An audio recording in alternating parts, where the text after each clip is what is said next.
Assalamualaikum dan salam sejahtera. Pada hari ini, kumpulan kami akan membentangkan kesan sekularisme di Malaysia. Ahli kumpulan kami termasuklah saya sendiri, Siti Aida Nur Syamilah binti Abdul Rahman. Seterusnya, Nur Izzah Atira binti Maslan, Nurul Ani Atika binti Muhammad Osman, Siti Alawiyah binti Rasid, Wida Damia binti Ramli dan Maizatul Airin binti Sapian. Assalamualaikum warahmatullahi wabarakatuh. Saya Nur Izzah Atirah binti Mazlan akan memulakan perbentangan hari ini dengan pengenalan iaitu definisi sekularisme. Akhir-akhir ini kita sering dikejutkan dengan isu-isu sekularisme yang makin tersebar luas dalam negara kita. Dengan adanya teknologi terkini, lebih cepat proses penjajahan minda melalui fahaman ini tersebar. Namun, apakah itu sekularisme? Menurut Kamus Dewan Bahasa dan Pustaka edisi keempat, sekularisme ialah fahaman yang bersifat duniawi dan menolak segala yang berkaitan dengan keagamaan. Islam sama sekali tidak mengiktiraf fahaman atau ideologi yang tidak mengaitkan agama dalam kehidupan. Seterusnya, menurut falsafah, sekularisme ialah pemisahan agama dari kehidupan. Seterusnya, objektif kajian. Pertama, menghuraikan makna sekularisme dengan lebih tepat dan mendalam. Kedua, menjelaskan kesan sekularisme terhadap politik, masyarakat, negara, agama, ekonomi dan pendidikan di Malaysia. Untuk kajian lepas yang pertama, nota kaki Azmi Aziz 2016, isu agama dan sekularisme dalam ruang sosiopolitik di Malaysia, penerbit Universiti Kebangsaan Malaysia. Untuk persoalan kajian, kesan sekularisme terhadap sosiopolitik. Seterusnya, metodologi kajian kualitatif dengan menggunakan dokumen bagi menganalisis hasil kajian. Untuk hasil kajian, kesan penekanan sekularisme terhadap sosiopolitik dapat diselesaikan. Terakhir, penambahbaikan atau cadangan penulis. Falsafah politik beragama haruslah berdasarkan falsafah ketuhanan dan bukannya berkonsepkan tiada dosa dan pahala serta tiada konsep reda dan muka Tuhan dalam aktiviti politik moden sekular. Saya akan membentangkan mengenai kajian lepas artikel saya. Nota kaki Syariful bin Kamaruddin, Muhammad Wazir bin Muslat, Muhammad Adilin bin Saleh 2017. Sistem pendidikan sekular dalam pertumbuhan dan perkembangan pendidikan masa kini. Pusat Pembangunan Pengajian Asasi CDFS Universiti Selangor. Persoalan kajian Sistem pendidikan sekular dalam pertumbuhan dan perkembangan pendidikan masa kini. Metodologi kajian kualitatif. Dokumen digunakan bagi menganalisis kajian.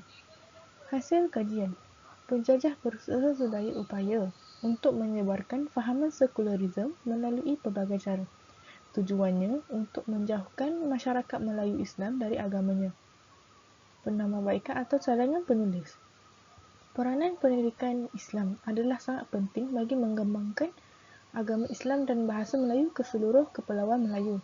Melalui pendidikan, Islam juga pertumbuhan dan perkembangan peradaban Melayu Islam semakin subur dan telah berada di kemuncak. Kajian lepas seterusnya, nota kaki Luqman Zainal Abidin, Khadijah Kamaruddin, Syahiza Arshad 2020, Sekularisme, Faktor dan Kesan, penerbit International Journal of Muamalah, Volume 4, No. 1. Bagi persoalan kajian, kesan dan faktor ideologi sekularisme. Seterusnya, metodologi kajian kualitatif dengan menggunakan dokumen bagi analisis hasil kajian. Seterusnya, hasil kajian. Negara juga terkesan daripada ideologi sekularisme. Negara sekularis menyekat kebebasan rakyatnya dari kebebasan beragama dan boleh menembusi sistem-sistem penting di dalam negara. Akhir sekali, penambahbaikan atau cadangan penulis. Rakyat Malaysia perlu didedahkan dengan bahaya ideologi sekularisme sejak dari bangku sekolah lagi supaya mampu menghadapi serangan pemikiran yang lahir dari cabang ideologi sebegini, termasuklah liberalisme. Seterusnya, kajian lepas yang keempat ialah dari Adibah Abdul Rahim 2010, The Impact of Secularism on Religious Belief and Practices from International Islamic University Malaysia IUM. Untuk persoalan kajian, kesan sekularisme terhadap pegangan amalan agama. Untuk metodologi, kualitatif dokumen digunakan bagi menganalisis kajian. Seterusnya, hasil kajian ialah kesan sekularisme terhadap pegangan amalan agama dapat dirungkai. Penambahbaikan atau cadangan penulis pula ialah golongan muda akan lebih mudah terpengaruh dengan ideologi ini kerana beranggapan bahawa agama itu adalah tidak penting dalam kehidupan mereka. Jadi, ibu bapa seharusnya mendidik anak-anak tentang asas agama supaya mereka tidak akan mudah terpesong dengan fahaman sekularisme ini. Kajian lepas seterusnya, nota kaki. Haslinda Hassan, 2001, Sekularisme, Sejarah Kelahiran dan Kesannya Terhadap Peradaban Islam dengan Penumpuan Terhadap Serangan Pemikiran. Kuala Lumpur, Penerbit Perpustakaan Universiti Malaya. Seterusnya persoalan kajian, kesan penggunaan elemen-elemen sekular terhadap ekonomi.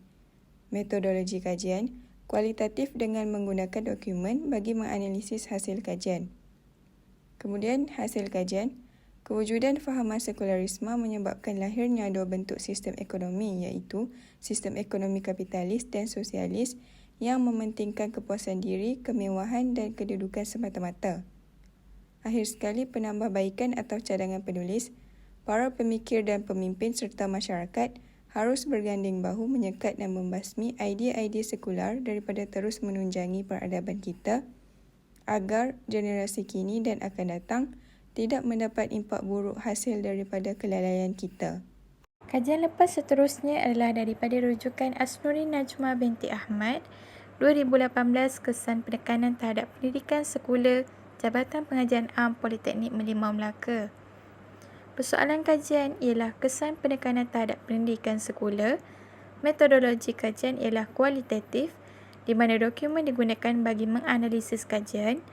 Hasil kajian ialah dapat mengenal pasti kesan sekularisme terhadap pendidikan kepada individu, masyarakat dan negara hasil daripada penjajahan Minda Barat. Seterusnya, cadangan penulis ialah sebarang bentuk pembangunan yang akan merosakkan kesejahteraan insan, menjauhkan insan daripada melakukan pengabdian kepada Tuhan, memusnahkan akhlak, nilai murni kehidupan dan sistem kepercayaan harus ditolak dan ditentang kerana usaha dan gerak kerja itu tidak selari dengan falsafah pembangunan Islam. Bagi ringkasan keseluruhan artikel, saya akan menerangkan tentang kesan sekularisme terhadap sosiopolitik, masyarakat, negara, agama, ekonomi dan pendidikan.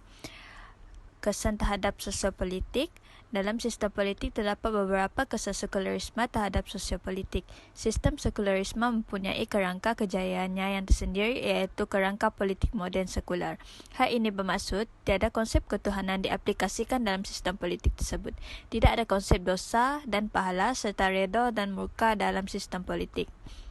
Falsafah politik beragama tidak dapat diiktiraf kebenarannya kerana salah satu falsafah iaitu politik beragama dan politik moden sekular haruslah mengalah. Hal ini kerana kedua falsafah ini sangat berbeza dan tidak dapat disatukan.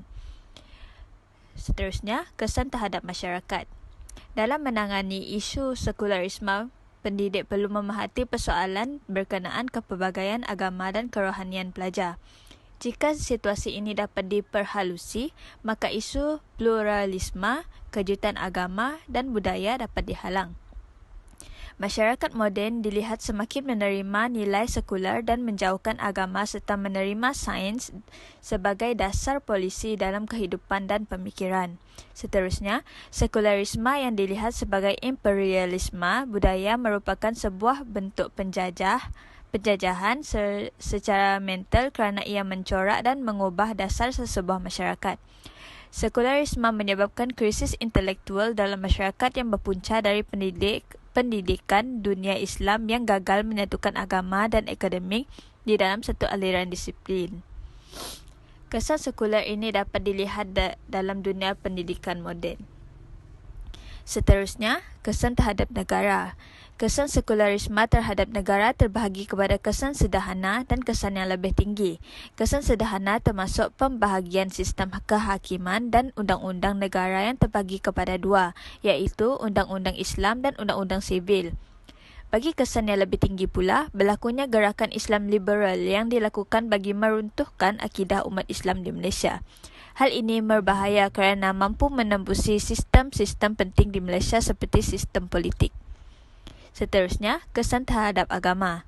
Terdapat banyak kesan sekularisme terhadap agama. Antaranya ialah menanamkan pemikiran bahawa kepercayaan agama tidak mempunyai kepentingan dalam kehidupan sosial masyarakat moden. Seorang pemikir sekular abad ke-19, Friedrich Nietzsche, 1844 sehingga 1900 mengatakan bahawa tiada agama yang benar. Beliau menilai semua agama sepenuhnya berdasarkan kesan sosialnya. Selain itu, dakwaan beliau yang terkenal ialah kematian Tuhan, dan beliau beralih dari estetika sifat manusia sebagai alternatif.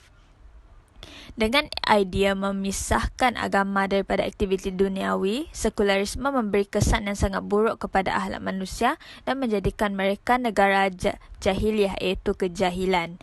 Di bawah pengaruh sekularisme, rakyat bebas melakukan aktiviti tidak bermoral seperti homoseksual, penzinaan, pengguguran dan lain-lain. Seterusnya, kesan terhadap ekonomi. Pemikiran sekularisme telah mempengaruhi pemimpin-pemimpin yang mengakibatkan mereka mengabaikan sifat-sifat murni sistem ekonomi Islam. Selain itu, kewujudan falsafah sekularisme juga telah menyebabkan lahirnya dua bentuk sistem ekonomi, iaitu sistem ekonomi kapitalis dan sosialis yang mementingkan kepuasan diri, kemewahan dan kedudukan semata-mata. Kehidupan umat Islam dipenuhi dengan kehidupan duniawi tanpa memikirkan kehidupan di akhirat.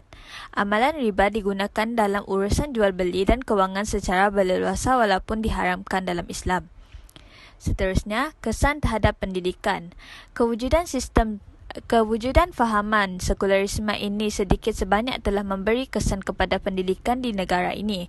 Antaranya, tulisan Jawi yang dikaitkan dengan pengaruh Islam telah dimartabatkan secara meluas hasil usaha Stanford Raffles yang cuba mengurangkan pengaruh Islam di kalangan orang-orang Melayu. Kesan sekularisme terhadap negara dari sudut sektor pekerjaan pula adalah kredibiliti pekerja semakin terhakis akibat individu yang berkemahiran dalam bidang kerjayanya namun tidak menguasai ilmu agama. Maka lahirlah individu yang tidak amanah, mengambil rasuah kerana kurang pengetahuan tentang agama. Seterusnya untuk kesimpulan dan cadangan. Kesimpulan untuk yang pertama ialah ideologi sekularisme meninggalkan kesan yang mendalam terhadap negara kita. Fahaman ini boleh menyebabkan negara tersebut mengambil hak kebebasan beragama rakyatnya. Untuk cadangan pula ialah masyarakat boleh menggunakan media yang sesuai untuk seperti media sosial untuk menyebarkan kesedaran tentang bahayanya ideologi sekularisme.